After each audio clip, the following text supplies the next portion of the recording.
Hi, this is Sador. I'm here with my co-host Sheba. And you're watching After Work with S&S.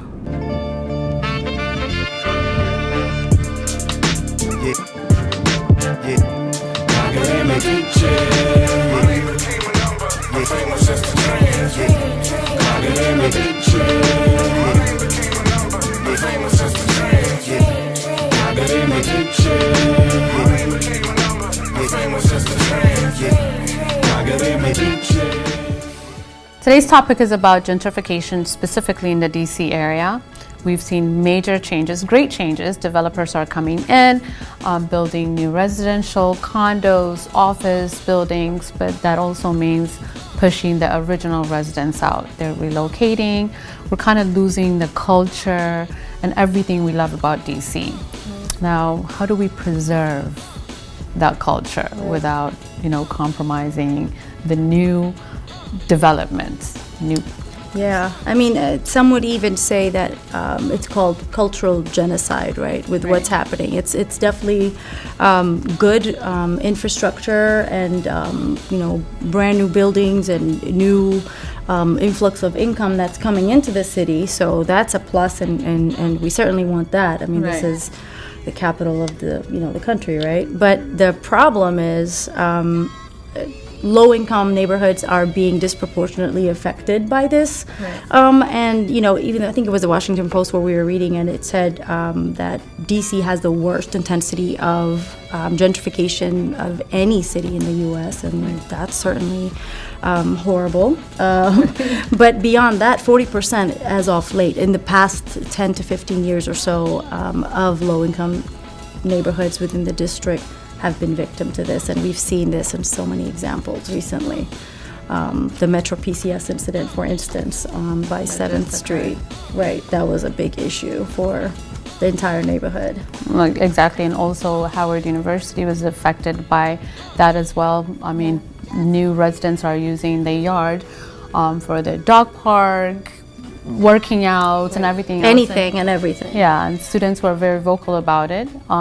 We actually talked to some residents in DC. We're excited to hear what they have to say. Yep, let's go out to those clips and we'll be right back.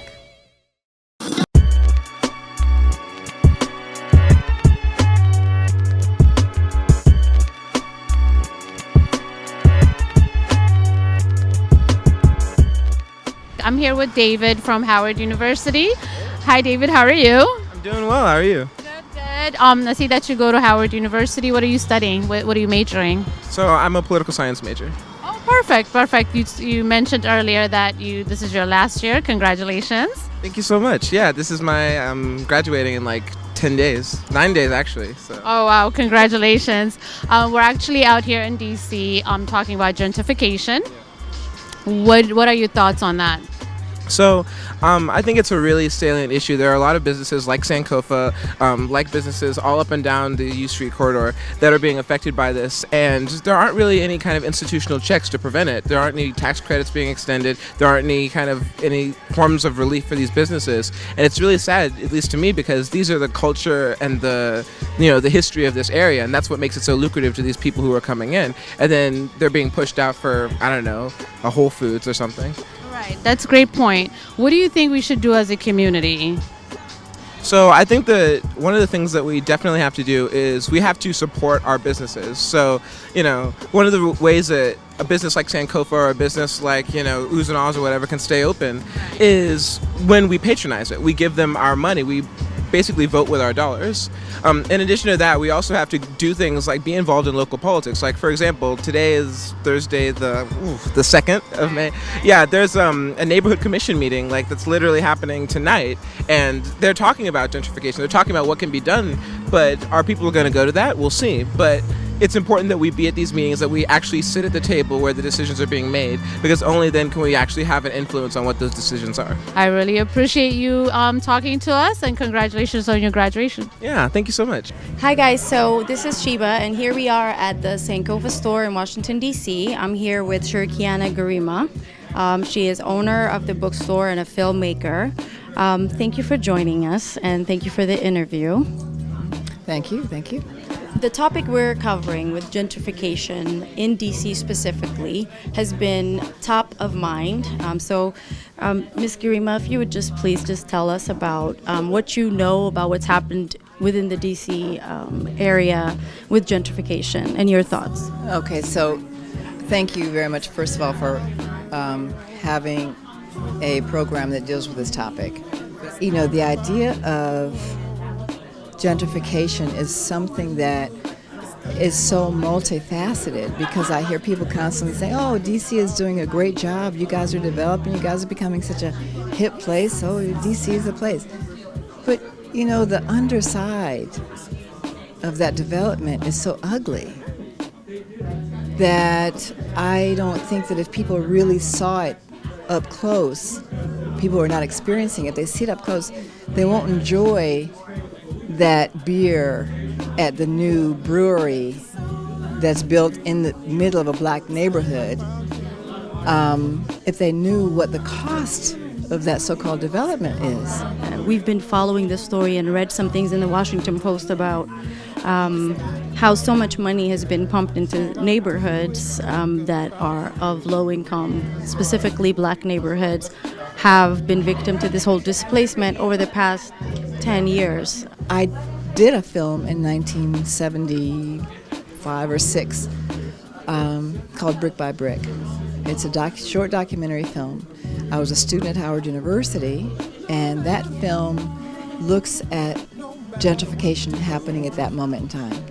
And it was a film about displacement, because during that time there was like this almost a dress rehearsal for what we're looking at today, and it almost predicted what was going to happen. You had massive middle class buy-in to the change in a city that was not in helping people who had lived here, but helping people of a higher income bracket.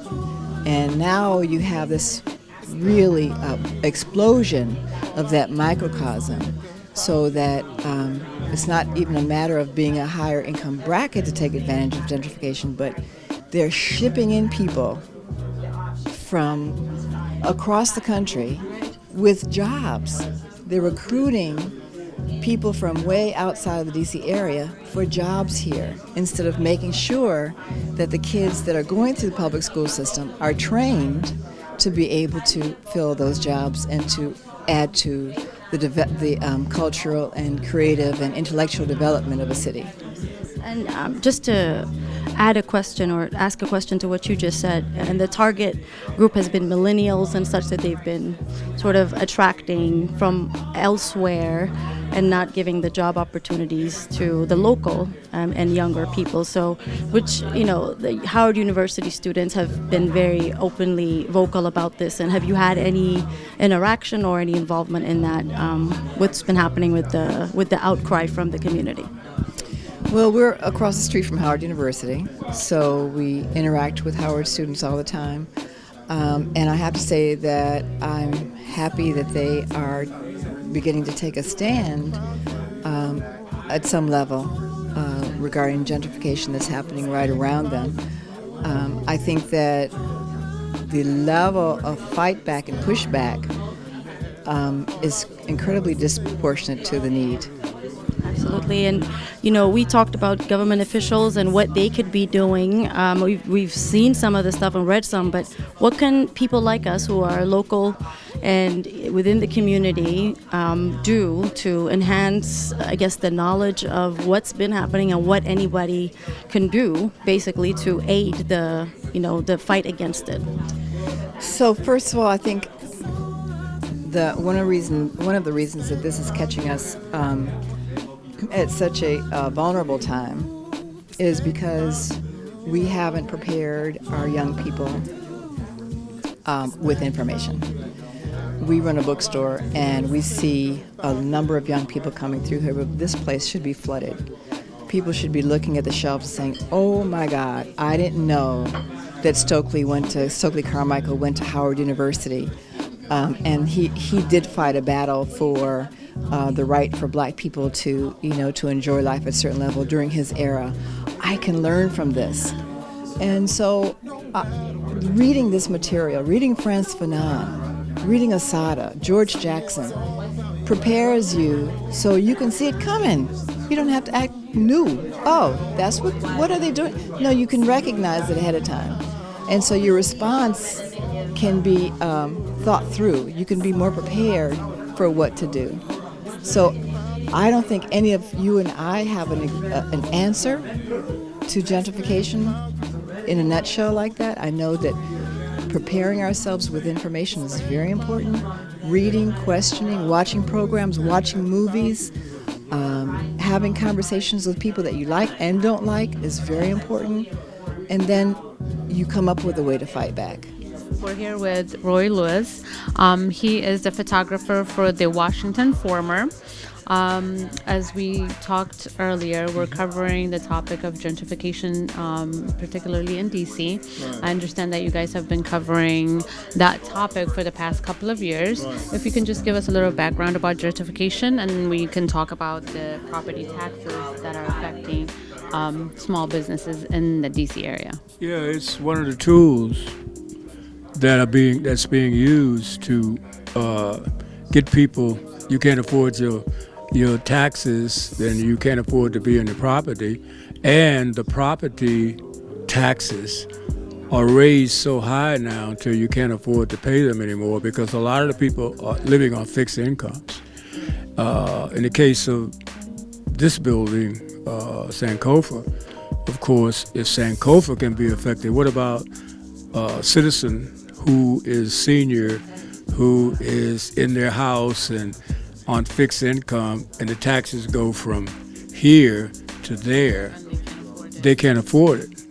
And so our newspaper, I would imagine even 3 years ago, when the word gentrification kind of became a word that people were using across the country, we began to focus in on it and do demonstration, because Black Lives Matters, that's one of their housing pieces. Right. And Washington Forum became to do it because we cover local communities. Right. And we cover people who are spokespeople for this particular movement. It's a movement now. Right. Great. Well, thank you very much for taking the time to speak with us today, and you have a lovely day. Thank you. Thank you. Just give me a chance, baby.